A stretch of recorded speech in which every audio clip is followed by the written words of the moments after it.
저기는 왜 이렇게 저 세포들의 크기가 커? 라는 와 진짜 다르다. 다르죠. 다른 집의 집 한 칸과 저기의 집 한 칸은 다릅니다. 와 저기 다 마당인 거잖아요, 저게. 그렇죠. 그렇습니다. 이런 뭐 이런 마당 있는 게 어때서? 이런은 아니고. 아니 왜 이렇게 잘 사는 거예요, 저기는? 그래도 한나라 대사관 전대요. 그러니까 대사관들이 모여 있는 곳이 저희가. 예, 대사관 저가. 그래서 여기를 보강동 주민들은 도둑촌이라 불렀어요. 도둑? 저 도둑질을 하지 않고서야 저렇게 좋은 집을 살 수 없다라고 도둑골 이렇게 불렀답니다. 여기 옛날 당국대 있었잖아요. 네. 당국대가 있다 보니까 여기가 뭔가 즐길 수 있는 곳으로 개발된 게 있죠. 그 속칭 당국대 개골목이라 불렀거든요. 술 먹고 개가 된다고 그래서. 당국대 개골목. 예.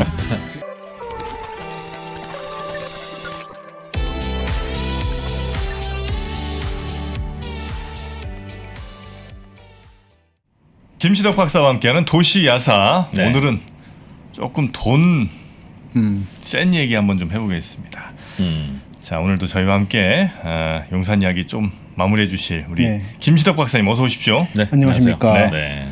자 용산 저희가 몇 번 좀 살펴봤는데 이제는 용산에 사는 부자들 얘기 한번 좀 이번 네. 시간에 해보면 어떨까 그렇죠. 싶습니다. 용산의 대표적인 부촌들이 사실은 그분들은 뭐 강남 뭐 이건 뭐 별로 신경도 안 쓴다면서요. 그 제 이태원가보다 이태원에서 뭐 이렇게 주차자리 찾다가 윗동네 살짝 올라갔더니 대사관 아니면 회장님. 거기는 뭐 벽 담들이 막 이렇게 높고 그렇죠. 한 집당 뭐 한 200평씩은 되는 것 같더라고요. 맞습니다. 요즘도 사람들이 깡라면이라는 데 사나? 그러니까 거기가 엄청 부자들이 많이 사는 것 같은데 일단 그 이태원 위쪽 거긴 도대체 뭡니까? 어떻게 하다 그렇게 된 거예요? 하얏트 호텔 남서쪽이죠. 그렇죠. 남서쪽에서 이태원 길거리로 내려오기 직전까지. 그런가요? 네네네네. 살짝 길거리는 거리가 있는. 네. 그러니까 우선은 이제 정말은 이제 여기부터 해서 하얏트 호텔 남쪽과 서남쪽 그리고 살짝 건너가서 보광동 아래쪽에 외교관 저가 또 있죠. 네. 한 덩어리. 그 위에서 보면 저기는 왜 이렇게 저 세포들의 크기가 커? 라는 와 진짜 다르다. 다르죠. 다른 여기하고 집의 집 여기하고. 한 칸과 저기의 집 한 칸은 다릅니다. 다른 집들 뭐 한 6개 합쳐놓고 두 개, 그러네. 세 개를 합쳐놓고 요런 거하고 이런 이런 느낌이 거하고. 다르죠? 와 저희 다 마당인 거잖아요, 저게. 그렇죠. 그렇습니다. 이런 뭐 이런 마당 있는 게 어때서? 이런은 아니고. 아니 왜 이렇게 잘 사는 거예요, 저기는? 그래도 한나라 대사관 전대요. 우리 이런 마음 버려야 됩니다. 그러니까 대사들이 모여 있는 곳이 예, 저희가. 대사관 저가. 그래서 여기를 보광동 주민들은 도둑촌이라 불렀어요. 도둑? 저 도둑질을 하지 않고서야 저렇게 좋은 집을 살 수 없다라고 보광동 주민들의 직업에 따르면 그랬대요. 도둑골 이렇게 불렀답니다. 언제부터 저기 이렇게 부자들 산 거예요? 그러니까 기원을 거슬러 가면 우선 용산이 워낙 중요하니까 그리고 미군이 있기 때문에 안전하잖아요. 미군이. 그러다 보니까 모여 있는 게 있고 네. 더 거슬러 가면 1920년대에 이 이태원 북쪽 지역이 경성에 사는 일본인들의 교회 전원주택지로 개발되죠. 마치 지금의 용인 느낌이랄까? 이태원이 예, 이런 식의 설계도가 만들어집니다. 저 언제 뭔가요, 저게? 요게 1939년에 만드는 거긴 한데 네. 한남동 토지구획 정비 지도입니다. 그러니까 저 당시 한남동은 경성에 사는 부자들의 일종의 별장지들이었다. 별장지 같은 거죠. 남산 넘어니까. 넘어서. 야 거기에도 사람이 살 수는 있더라. 뭐 풍광 수려한. 풍광 수려한. 자연에 그렇죠. 자연을 맡겨가면서. 뭐 작은 집들이 이렇게 있고 크게 블록 나누고. 저 때는 걸어 다녀야 됐던 시절이니까 그죠? 그러니까 어디 별장 가는데 1시간 넘게 걸리면 안 되니까 부자들은 그래도 차 타고 다녔죠. 자동차가 있어서 자동차. 택시 좀 타죠. 택시. 그 자가용도 있습니다. 그 이천 장원 같은 데는 버스 운행이 활발했어요. 그리고 역에서는 마차도 운행하고. 네네네. 그래서 그 역에서 화물 내려올 때 마차 하는 거하고 네. 사람들 버스 태우고 택시 태우고 가는 게 통합돼 가지고 마루보시라고 하는 회사가 만들어지는데 일본어로 동그란 별이라고 동그란 게 일본 일장기 같은 느낌의 마크가 있는 그런 게 역마다 있었어요. 이게 나중에 해방되고 나서 대한통운이 되죠. 아하 그래요? 적산 물려받으면서. 그래서 심지어 역에 가면 앞에 뭔가 대한통운이 있는 이유가 그래서 그렇습니다. 집마차 같은 역할을 했던 거예요. 역마다 있던 마차 있던 그 네트워크 통째를 충북 제천에 유명한 그 대한통운 건물이 하나 있죠. 대전에도 있어요. 예, 그게 다 일제 때부터 그 흐름인 겁니다. 대전역 바로 앞에 대한통운 건물. 대전에서는 거의 그 랜드마크였어요. 음, 한때는 제일 컸어요. 걔가 그렇죠. 그 교보 들어오기 전까지. 그렇죠. 주황색 건물로 쫙 올라왔는데. 그게 그 세트인 거죠. 아 그렇습니다. 역마다 앞에 뭔가 역마다 있어야 앞에. 되니 그 사람도 택시로 나르거나 지금 마차로 날라야 되니까. 그래서 그 땅들을 그대로 갖고 있다가 한꺼번에 예. 불화받았구나. 그렇죠. 그럼 저기에선 그 이태원 역은 어디쯤이에요 지금? 대충? 이태원은 이제 역보단 여기는 이제 전차라든지 버스가 다니는 거죠. 지금 제 느낌에는 가운데 큰 길이 있는 걸로 봐서 저기에 예, 여기가 대충 가운데쯤이 지금 그렇겠죠. 이태원이겠네요. 거 이태원역 거기가 그러니까 약간 이렇게 휘어 있는 예, 아 이 저기 길이 맞네. 그대로 살아 있죠. 그러네. 그래서 이게 뭐냐면은 일본군 기지가 있는 이쪽하고 일본인들의 중심 지역이었던 신당, 중앙시장 사이쯤에. 여기는 메꿔주는 거죠. 아. 신당동 중앙시장이 지금 잊혀졌는데 굉장히 큰 전국적 시장이었습니다. 신당 중앙시장 선생님 이프로님은 혹시 기억이 저기로는 누구 데려가 본 기억이 별로 없는데. 신당은 커요. 마봉님 할머니 그거 아닙니까? 고국의 살짝 남쪽. 이거에 외곽에 만들어진 게 오히려 신당 떡볶이 골목이죠. 아 그래요? 이게 한때는 전국적 규모였고 지금도 건어물로 유명합니다. 신당 중앙시장 저기 황학동이랑 연결되는 거 아닙니까? 그렇죠. 아. 그리고 지금도 요리사분들은 여기 늘 가시죠. 주방거리가 있어서. 주방거리 가면 뭐 싱크대 뭐 썼던 것부터 시작해서 그렇습니다. 식당들 저거 보통 이제 그 폐쇄하는데 쓸만한 거 다 저기로 중고로 가고. 그렇죠. 폐업 처리하면 일로 오는 거죠. 네. 그래서 이게 일본인들이 30년대 되면서 점점 북쪽으로 못 올라가니까 조선인들이 맡고 있어서 이 사람들 네. 입장에선 그러니까 남쪽을 개척하는 거예요. 그러면서 이제 신당동이 개발됐고 그리고 이태원 용산도 일본군이니까 중간에 메꾸겠다라고 하는. 그래서 그때부터 이제 일본 사람들의 좀 부촌이었다가 예. 그게 그대로 이제 그렇죠. 지금 한국의 부자들이 살고 있는 거군요. 그래서 이때 신당동도 같이 개발되고 이촌하고 한남하고 네. 신당동에 박정희 대통령이 살던 집이 있는데 있죠. 박정희 가옥이라고 그게 사실은 신당동 문화주택이라고 하는 일대 때의 그런 개발 지역이에요. 신당동 박정희 가옥이라고 하면 이거는 지금 한남동과 이어지는 얘기라 네. 이렇게 집이 있는데 박정희 가옥이라고 네. 여기에 있다가 군사정변을 일으키게 되죠. 네네네. 그래서 가보니까 그 점쟁이들이 그리 많이 온대. 풍수가들이 저기 대통령이 두 명이 나왔으니까. 근예도 나오고 정의도 나오고. 네. 근데 블럭이 보면 단정하잖아요. 이게 그렇죠. 건물 자체는 이거밖에 안 남아 있지만 일제 때 그 블럭인 거예요. 거기가 이제 다 지금은 그 주택 갖고 있었던 분들이 팔고 하다가 다 빌라를 올렸죠. 빌라 올렸죠.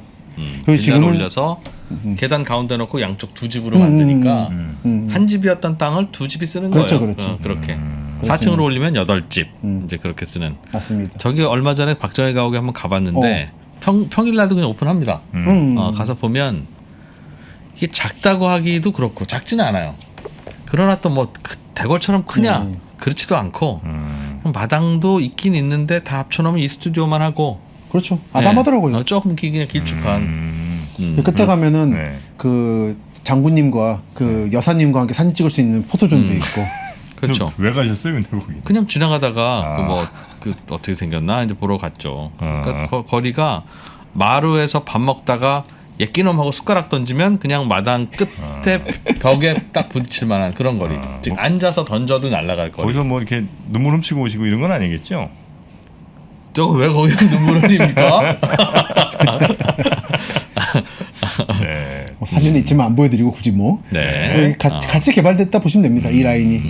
지금도 이 라인은 아직도 일식 가옥이 많아요. 네네. 그래서 뭐 그건 그렇고. 네. 당시에는 그게 예. 뭐 군인도 높은 군인도 아닌 그렇죠. 하나 둘짜리 군인이 살던 집이니 뭐 오죽했겠어요. 관사 같은 거 받은 거죠 그냥. 이게 지금 용산역. 일본 군들이 기지가 이렇게 넓게 펼쳐져 있고 36년 지도라 아직까지는 개발이 완전히 안 되어 있는 상태인데 네. 용산중학교 있고 저기 전차 라인들이 이렇게 돼 있죠. 야, 조선 사태가피라든지 중간에 저렇게 남산이 콕 처박혀 있어서 뭐 어떻게 이게 광활하게 개발할 수 있는 땅이 아니네요 전체적으로. 그렇습니다. 그래서 위에 좀 공원 만들고 이 아래쪽을 개발하게 되는 거죠. 여기는 표시가 안 되어 있지만 이제 전차가 되게 깔리게 되는 그렇습니다. 그래서 그때부터 이런 블럭에 따라서 넓게 집들이 만들어졌고 그 후에도 외국인 유엔 관련자들이나 이런 외국인들이 비교적 조선일과 한국인들하고 좀 거리를 두면서 살 수 있는 살수 있는 곳으로 살게 있는 거죠. 그래서 외인 아파트도 이쪽에 있었잖아요. 외인 주택이라는 게. 네. 딱 뭐 그런 식의 성격이 있다 보니까 부촌으로서의. 그리고 아울러서 건너서 지금의 삼풍 백화점하고 삼풍 아파트 자리도 외인촌이었던 거고. 외인촌이라면 그 당시에는 외국인 전용 아파트? 아 그렇습니다. 삼풍 아파트 자리. 이건 여러분 이쪽 분들이 잘 모르시던데 사진도 남아 있고 정확한 사실입니다. 아 네, 외국인 네, 아파트. 네. 삼풍 아파트 자리가 외인 아파트 외인 주택 자리라서 그 아파트가 분위기가 좋다라는 주장들을 이 아파트 주민들은 하세요. 그러니까 그 이제 광복 이후에. 이후에 네. 이쪽은 그 이전에는 여기는 뭐 경기도 농촌이었으니까. 그러니까요. 네. 그러니까 큰 틀에서 세트 이렇게. 그래서 그런지 모르겠는데 저는 이제 한동안 반포에 살았는데 네. 한남동에 술 먹으러 많이 갔어요. 그러니까 같은 한남동으로. 문화권이라 느꼈는지 모르겠지만 아. 이쪽 이어집니다. 생활권이. 펑크대로 건너가면 되니까. 예. 한남동. 여기서 먹느니 좀 가면 한적하게 먹을 수 있거든. 여기 왜 그랬냐면 여기 국회의장 공간도 있구나. 이건 몰랐네. 아 국회의장 공간, 외교부 장관 공간이 저기 있네요. 예, 여기 하고. 야, 아니 장관이 왜 공간이 필요해? 공간이 엄청 크네요, 근데. 아 그 외교부 장관은 뭐 다른 외교 사절이 올 수 있으니까. 그렇죠. 의장 공간보다 장관 공간이 큰 것 같은 느낌도 드는데 착각이겠죠. 진짜 좋다. 여기 옛날 당국대 있었잖아요. 네. 당국대가 있다 보니까 여기가 술집으로 유흥가 아주 뭐 활락가진 아니고 뭔가 즐길 수 있는 곳으로 개발된 게 있죠. 그래서 요즘에도 한남동에서 이런저런 바 같은 거 많고 네네네, 와인바 맞죠. 같은 네. 거. 근본적으로는 저는 이태원 문화도 있고 당국대 대학가라는 성격도 있었다 생각해요. 근데 이게 학교가 빠지다 보니까 잊혀져 버렸는데 네네. 요 일대였죠. 그래서 한동안 요 골목쯤에 많이 다녔습니다. 술 마시러. 그리고 이분들이 학생들이 출퇴근할 때 쓴 게 통학할 때 쓴 게 한남역인 거죠. 그래서 한동안은 한남 오거리 지나가지고 요 이 라인 이 라인은 뭐라고 불러야 될지 모르겠는데 그 속칭 당국대 개골목이라 불렀거든요. 술 먹고 개가 된다 그래서. 당국대 개골목. 예. 요 학교 앞부터 여기까지가 꽤 활락가였어요. 그래서 순천향 병원도 있고. 아 바로바로 병원 갈 수 있게. 그렇죠. 아. 그랬다가 이게 학교 빠지면서 약간 이쪽 라인 확 죽었고. 그래서 이쪽은 유엔 빌리지가 있다 보니까 여전히 번성하고 있는. 유엔 빌리지도 저희가 어마어마하죠. 그죠, 어마어마하죠. 유엔 빌리지는 어디 있습니까? 유엔 빌리지로 검색이 되려나 이제? 유엔 빌리지가 저 이제 강변 쪽에 이제 있는 거 아니겠습니까? 유엔 빌리지. 저쪽에 네. 안쪽으로 들어간 그렇습니다. 주택 같은 도시구나. 지금도 집들이 널찍널찍하고 네, 뭐 국제연수원 이런 것도 있고 네, 고가 빌라들이 저희가 좋더라고요. 좋습니다. 보니까 왜 지붕 색깔도 다 다르고 다 다르네 근데. 저기는 아니 빌리지라고 하면 이게 뭔가 같은 걸로 쭉 지어놓은 그런 것은 아닌가 봐요. 그렇진 않아요. 아마 이제 국가들 취향도 있었을 것 같고요. 뭐 타지키스탄 대사관 같은 경우는 아마 뭐 국기 색깔도 했을 거고. 근데 이제 유엔 빌리지는 보니까 이제는 그런 어떤 그 국제적인 뭐 이런 거 느낌은 이제 많이 좀 빠지고 네. 오히려 그냥 무슨 정말 좀 잘 사는 사람들, 회장님들. 회장들 아니면 뭐 연예인들 여기가 많이 사시더라고요. 의장들 이런 사람들. 이제 좀 부자들이 저희 보면 이제 뭐 한 4층, 5층짜리 빌라들이 되게 많은데 한 평이 커요. 그러니까 1층, 2층, 3층, 4층이 다 있는데. 그렇죠. 근데 이제 한 집당 뭐 100평, 150평 뭐 이런 데가 그래서 월세 2천, 막 4천 뭐 이런 데가 저기 많습니다. 이제 정프로님은 가셔야 될 것 같아. 일로 가셔야 될 것 같아요. 저기 좀 다녀본 모양이네. 예전에 한번 저기 사는 분의 집에 한번 간 적이 있는데 넓어요? 엄청 넓어요. 한강 쪽으로 통유리 막 해놓고. 높으니까 바로 한강이 보이겠구나. 네. 이쪽이 또 이게 보이는 언덕이라서 빌라. 이렇게. 네. 아예 그냥 딱 가리는 게 없습니다 저기. 한강이 보이는 큰 평수 아파트는 많은데 굳이 왜 저기 갈까요? 그 아파트의 삶보다는 뭔가 이렇게 좀 주택의 삶? 독립되고 다른 사람들이랑 별로 안 마주치고 싶고 이런 분들이 많이 사시는 것 같아요. 2층, 3층, 4층이 각각 다른 집이 사는데 네. 그런데도 다른 사람과 안 마주칠 수 덜 있어요. 마주칠 수 있는? 덜 맞으시죠. 왜냐면 한 30층 있는 것보다는 확률적으로 훨씬 낫잖아요. 예. 그리고 저기 이제 또 3층도 다른 연예인이고 2층도 다른 연예인이면 뭐 그래서? 서로끼리 뭐 누가 이렇게 들더라도 서로 이제 얘기 안 하고 뭐 이런 거 있잖아요. 아니면 서로 뭐 바비큐 파티도 하고. 그래서 그 용인 쪽 거기동 쪽 얘기 들어보니까 그렇게 서로 한다더라고요. 회장님 거기동? 하나가 좀 크게 이렇게 자리 잡고는 이게 마을 사람들을 위해서 이런저런 파티도 열고 그런다더라고요. 아 그래요? 네. 아, 대장동 남쪽에. 처음에 한두 번은 다들 하시죠. 뭐 마을 사람들 불러보고 그러나 점점 그 횟수가 줄어들면서 그래도 아침에 뭐 그냥 고기는 고깃집 가서 구워 먹는 걸로 그렇게 결론 내리는 분들이 대부분입니다. 네. 그럼 이런 데는 아마 눈 내리면 아침에 눈 쓸 겁니다 서로 모여가지고 그런 정도의 마을 규약이 있겠지. 네. 유엔비리즈도 저기도 좀 됐죠, 그죠? 꽤 됐죠. 네. 그러다 보니까 이제 약간 제가 관심 있는 부분하고 연결되는 건데 원래는 이 한남동 마을이 큰 게 2개가 있었어요. 유엔빌리지 쪽이 큰 마을이 있었고 네. 요 왼쪽에 한남역 근처에 앞으로 한남구역 개발될 쪽이 작은 마을이 있었습니다. 근데 이 큰 마을 쪽에 유엔빌리지가 대규모로 들어오면서 큰 마을이 작아져 버렸어요. 그러니까 마을 전통 마을이 쪼그라졌어요. 그리고 작은 마을은 원래 규모다 보니까 뒤집어지는. 그래서 이쪽에 가면은 큰 한강 부군당이라고 하는 옛날 한강 쪽 마을 사람들이 모시던 신이 있는데 네. 큰 한강인 거고 큰 마을이어서. 근데 작은 마을. 이쪽은 작은 한강 부군당이 있는데 사실 큰 마을이고. 마을이 커졌다는 거죠. 예. 그래서 큰 한강 부군당 쪽은 이미 유엔빌리지 됐고 이번엔 작은 한강 부군당 쪽 마을이 대규모로 개발될 타이밍인데 네네. 저는 사실은 이렇게 뭐 아파트 하는 사람은 아니라서 왜 이렇게까지 안 풀리는가 여기 재개발 얘기가 궁금하더라고요. 혹시 두 분은 재개발은요. 네. 재개발도 그렇고 재건축도 그렇고 제가 늘 드리는 얘기인데 집값이 가파르게 올라야 진도가 나갑니다.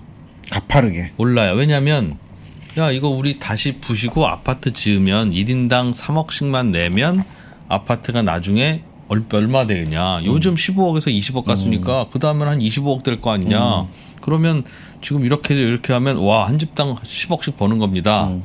한 집당 1억이나 2억 벌어도 버는 거지만 그러면 그거 가지고는 나는 안 해요 하는 분들이 태반이라서 이거는 바보 아니면 해야 돼라는 수준까지 집값이 다른 주변의 아파트들이 올라가야 낡은 아파트들도 그래 우리도 밀고 지으면 이 정도 차익이 생기겠네가 돼서 동의가 돼요.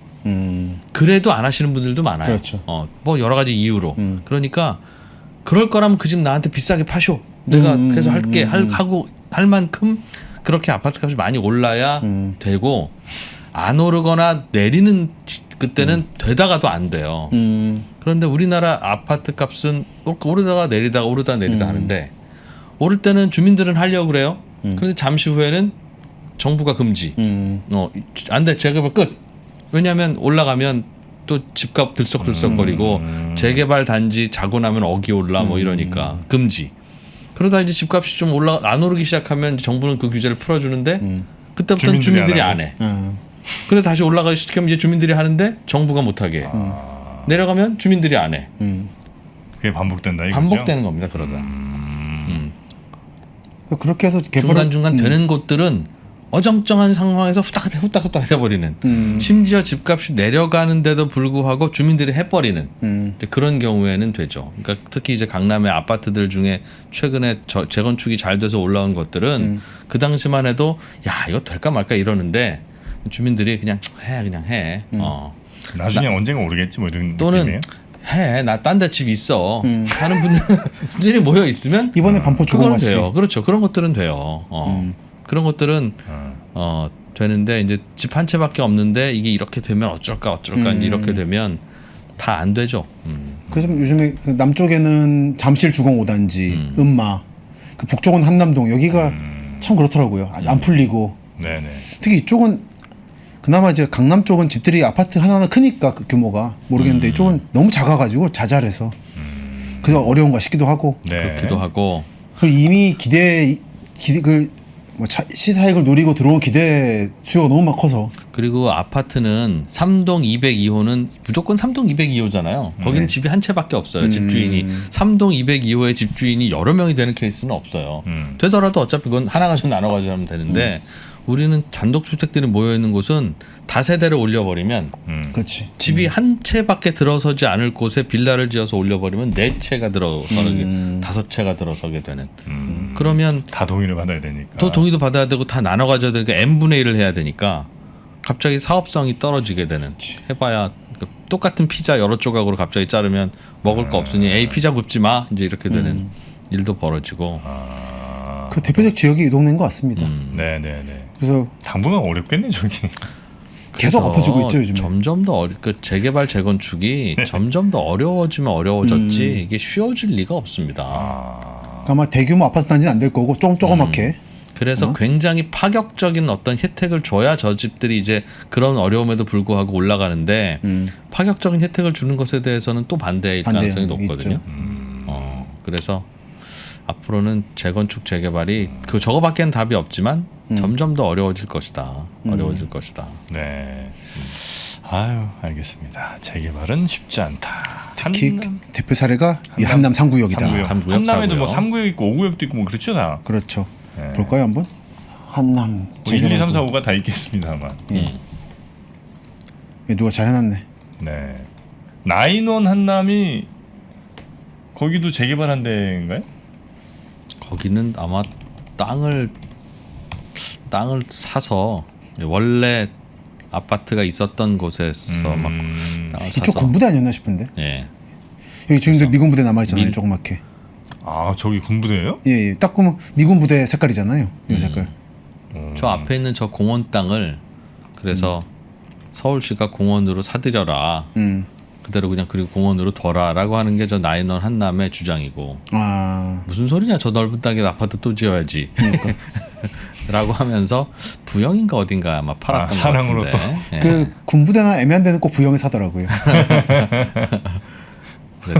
지방 답사하다 보면 참 군부대 땅이 부영이 많아요. 아. 근데 보세요 저 나인원 한남 조금 전에 한번 보세요 네. 몇 채나 들어갔겠습니까? 그러니까 저렇게 자잘한 주택들을 헐고 아파트를 큼직하게 지으면 저 동네에 사는 가구 수 숫자는 줄어들어요 오히려. 줄죠. 맞아요. 줄어들어요. 아파트 지으면 세대가 는는 게 아니죠. 우리는 다세대를 밀고 높은 아파트를 지으면 세대 수가 늘어날 것 같지만 착각입니다. 줄어듭니다. 줍니다. 오히려. 네, 맞아요. 그래서 부자들이 살만한 땅 아파트들은 늘어나죠 물론. 그래서 물론 좋은 아파트 가격은 떨어질 수 있으나 서울에 모여 살 수 있는 가구들 숫자는 줄어든다. 맞습니다. 줄어든다. 그게 재개발의 기본 원칙이죠. 그래서 야 이게 이렇게 해도 되는 건가 싶기는 한데 재개발을 하는 이유가 그 좁은 곳에서는 우리는 이제 더 이상 못 살겠습니다 하는 거잖아요. 20년 30년 전에는 충분히 살 수 있습니다였다가 이제 못 살. 우리 비대 없으면 이제 화장실 못 가잖아요. 그거하고 똑같아진 거라서. 게다가 이 지역은 워낙에 뭐 50년, 80년 전부터 개발된 옷들이라 집들이 작은 게 많습니다, 실제로. 그래서 집 숫자가 점점 줄어든다 서울에는. 그렇다고 안 할 수도 없고 네네. 하면 줄어들고 유일한 방법은 빽빽하게 올리는 것밖에 없는데 그렇죠. 그건 또 반대고. 저는 그래서 빽빽히 올리자는 입장인 거죠. 예, 저도 강하게 저런 거라면 남산의 시야를 한 100년 가리더라도 그러니까 그 100년 후에 서울에 사람들 적게 살면 또 부시면 되니까. 그 사이에 수도가 완전히 옮길 수도 있는 거고. 그러니 세종 집을 쪽으로. 짓는 게 제일 좋은 것 아니겠느냐라고 하면 이제 야 용산에다가 거기다 집을 지으면 야 우리 집은 어떻게 하는 뭐 분이 계시죠. 야 그런 소리 좀 다른 데서 그런 소리 좀 하지 마 좀. 오늘 안 계시다 보니 편하게 말씀. 네. 341세대네요. 나이몬 한남은. 아 그거밖에 안 돼요. 안 됩니다. 한 집이 넓어지니까. 네네네. 저거 얄밉다고 저런 집을 안 짓잖아요. 그럼 저런 집들의 집값만 엄청 올라가요. 그러니까. 저 집이 300억 되는 거예요, 그냥. 그래도 저런 집들의 집값을 내리거나 유지시키려면 저런 걸 많이 지어야죠. 어쩔 수 없는 겁니다. 어쩔 수 없어요, 네, 저걸. 네. 조금 높이지면 안 되나? 남산의 남산 시야를 고도. 가린다는 거 아니겠습니까? 그 이제 이쪽 주민들의 불만인 거죠. 왜 강남 사람들 남산 보라고 우리가 충고를 못 높이는가라는. 자 한남 뉴타운에 지금 1구역, 2구역, 예. 3구역, 4구역, 5구역 지도도 있군요. 매번 역대급 재개발 한남 3구역 나오는데 네. 참 계속 안 되더라고요. 이거는 몇 년 전 기사를 보든 뭐 올해 기사를 보든 계속 반복되는 얘기들. 장밋빛 내일 제빛 오늘 뭐 이런 얘기들. 항상 희망만 예, 갖고 있다가 그러합니다. 이건 굳이 제가 이렇게 설명을 드릴 필요가 없을 정도로 검색하시면 뭐 무수하게 나옵니다. 이 지금 한남 3구역 얘기는. 네. 그래서 관심 있는 분들은 보시되 보셔도 사실 뭐 답은 없을 것인 게 네. 이미 선수들은 다 투자를 한 상태라서 이 집들은 뭐 조그만 개미들이 끼일 틈은 없는 걸로 알고 있습니다. 이 3구역에 대해서는 네. 1구역은 저거 하다가 해제됐어요. 해제됐어요. 상인들이 많이 섞여 있으면 안 되죠. 재개발이 안 됩니다. 그 최근에 기름역 근처에 하나가 계량 기아주천이 철거됐는데 네. 정말 어렵게 된 걸로 알고 있습니다. 4구역, 예. 5구역도 있고요. 자, 용산이 굉장히 저런 재개발 이슈로 좀 빨리 모습이 바뀔까 했는데 생각보다 그거는 뭐 쉽지 않다는 말씀이신 거죠? 그렇습니다. 네.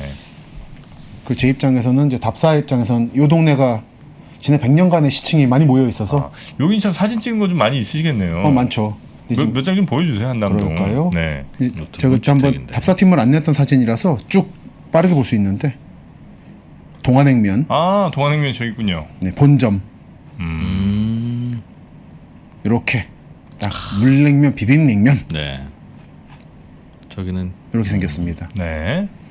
솔직히 제 취향은 아닌데 전 냉면 자체를 좋아하기 때문에 경험치를 위해서 갔습니다. 네. 셋 다 취향이 아니에요, 저기. 셋 다 취향이 아니네요. 누가 이렇게 가는지 모르겠어요. 그 이런 식으로 이제 골목들이 끝없이 펼쳐져 있죠. 이게 우사단길 옆입니다. 저기 뭐 차 들어가는 건 뭐 불가능하겠네요. 이게 불가능합니다. 네. 이 원래 무덤이었던 데를 이제 해방되고 나서 하하 세상에 지은 거라. 그럼 비석은 남겨놓고 집을 지었어요? 요거는 이 집주인이었던 무당분의 기념비입니다. 그러네요. 김점래 여사, 배봉출 선생 공덕비라고 해서 유명한 분인데 요 동네 보면은 삼국지 연희의 제갈량을 모시는 절이 있거든요. 음. 그 절에서 일하던 무당분이에요. 근데 돌아가실 때 자녀가 없어서 그 동네 경로당에 집과 재산을 헌납하고 대신 해마다 제사를 지내달라고. 그래서 이렇게 기념비를 세웠습니다.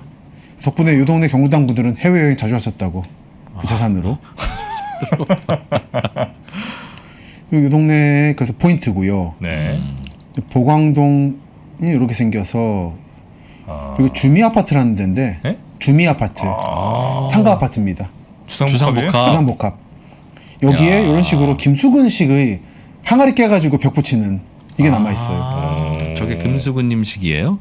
그 방식입니다. 세운상가 가면 이 방식이 있어요. 세운상가나 주미 아파트 가시면 요 디자인을 한번 잘 보세요. 취향은 다를 수 있지만 꽤 독특한 장식인 건 틀림없습니다. 그리고 이제 내려가면 저 옆 부분에도 항아리를 잔뜩 붙여놨네요. 예. 사실 좀 왜? 저건 좀 너왜저 한 번도 못 봤지? 조금 징그러운 느낌이 있는데 개인적으로 아니, 저 야. 막 떨어진 것 같은데 이제 항아리가. 이제 떨어져 그렇겠죠, 나갔죠. 당연히. 예. 그렇겠죠. 사실은 만들고 보수를 해야 되는데 꾸준히. 물론 취향은 개인적으로 다를 수 있으니 취향은 다를 수 뭐라고 있습니다. 하지는 맙시다. 여기가 이제 보광동 종점 옛날 종점 자리. 네네네. 예전 택시기사분들은 잘 아셨어요. 보광동 종점 가자 그러면 여기 내렸어요. 그래서 우사단길에서 새벽까지 노시던 분들이 이제 언덕 따라 내려와서 여기서 이제 흩어져서 뭐 마시면 먹고 들어가는. 네, 그 근처 식당이 뭐 술 집 많죠. 예, 많죠. 여기 갈비도 있네. 이게 아마 옛날에 버스 회사 건물이라고 알고 있습니다. 딱 터미널 갔잖아요. 그러네요. 네. 저 좋은 자리에도 부동산 중개업소가 가장 좋은 자리를 점하고 있죠. 5개나. 하나, 둘, 셋, 넷, 다섯. 진짜 많다. 다들 기대심은 많습니다 여기. 네. 네. 좀 더 가면 이런 식으로 4구역 촉진 조합도 있고 네네. 여기 4구역인 거죠. 그리고 가시다 보면 놓치시면 안 되는 게 김유신 사당이라고 있어요. 김유신? 이것도 제가 계속 말씀드리는 부군나인 건데 신라시대 김유신? 김유신. 왜 김유신을 모시는지 아무도 모릅니다. 이쪽 주민들의 의견에 따르면 삼국통일 위협을 수행할 때 여기서 강을 건넜다. 그래서 여기서 모신다라고 하는데 그건 나중에 하는 거고. 네네네. 이런 식으로 이제 들어갈 수도 없고 있습니다. 네. 이런 게 많다는 자체가 이 동네가 조선시대 후기부터 마을이 많았다라는 증거인 거고. 이분이 오면 시장 얘기 듣고 싶어서. 또 신부님께서 요즘에 탑3 안에 인기를 또 누리고 계십니다. 변동성 자산이기 때문에 이런 위기가 왔을 때 너무나 큰 기회가 옵니다. 아니 1500에서도 주식을 안 샀는데 1800, 1700에서 사시겠습니까? 저는 그거는 그닥 도움이 안 되는 조언이라고 보고 페드가 첫 금리를 인상을 할 때는 투자 규모를 더 늘려야 될 때입니다. 페드는 이제는 금리를 올려도 경제가 버틸 수 있다라고 판단을 했다라고 생각합니다.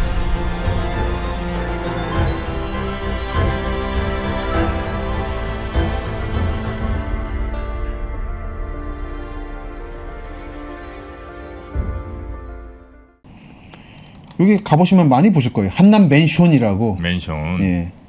요 건물 좀 재밌거든요. 길쭉하게 생겨가지고 네. 쪼로로로록 올라가요. 계단식으로 돼 있어요? 예. 요 한남역 가시면은 이게 명물입니다. 이 건물. 그리고 주공 아파트 마크가 2개가 있어가지고 왜 2개씩이나 했나라는 의문도 좀 들고. 하나만 있으면 되는데. 하나만 쓰면 되는데 여러 가지로 재밌는 건물입니다. 요 한남역 내리셔서 네. 요 건물을 보고 이 옆으로 올라가시면 네. 전형적인 한남동의 복닥복닥한 집들의 구조를 볼 수 있어요. 그 옆에는 한때 한남 당국대 있을 때 떴었던 한남시장이라는 지역 작은 상가가 시장 상가가 있습니다. 시장 입구라고 돼 있어서 입구가 저렇게 현대상가. 지금은 이제 많이 쇠락했어요. 요런 식으로. 정말 작은 시장이네요. 예, 근데 예전에는 번성했던 걸로 알고 있습니다. 그러니까 학교 빠지니까 많이 바뀌었어요, 성격이. 네네네. 그렇고 이런 집들이 많죠. 전형적으로. 아이고야. 뭐 해방부터 70년대 이런 집들. 이런 집들을 만들 때 이제 땅에서 시체가 많이 나왔다고 해골이 공동묘지여서. 아, 공동묘지여서 예, 예. 야트막한 땅 네. 언덕이니까 그렇죠. 무덤 많았었겠네요. 이 동네가 이태원 공동묘지 지역이거든요. 그래서 사대문에서 적당히 멀고 산 넘으니까 무덤 쓰기 좋았던 거죠. 네네. 이런 골목들이 있고 중간에 또 부군당이 있고 네. 아 저렇게 예, 이런 식으로 있습니다. 부군당은. 그리고 여기가 유명한 보강동 변전소. 아, 저 변전소가 있어요. 그러니까 이제 발전소에서 오는 전기는 너무 고압이기 때문에 낮춰야 되거든요. 예. 일반적인 주택가는 이게 건물 안에 들어있거나 지하에 있습니다. 근데 수색하고 보강동은 노출돼 있어요. 이제까지는 사람들이 많이 사는 곳이 아니었기 때문에. 근데 여기가 재개발되고 나면 이게 다시 내려가거나 덮어 씌워야 되겠죠. 그렇겠죠. 예. 건물 집안에 이 송전탑이 있어요. 원래 송전탑이 먼저 있었다고 하더라고요. 그랬다가 이제 집이 이렇게 들어오니까 여러 가지로 복잡해지는. 원래 송전탑이면 한전부지 아니에요? 뭐 여러 가지로. 그 국유지, 국경유지에 많이 사람들이 삽니다. 아, 네네네. 그 근처는 개발이 안 되다 보니까 이런 옛날 집들 나가야 같은 게 많이 있고 양장 이런 게 전형적인 보강동 한남동의 풍경이죠. 네네네.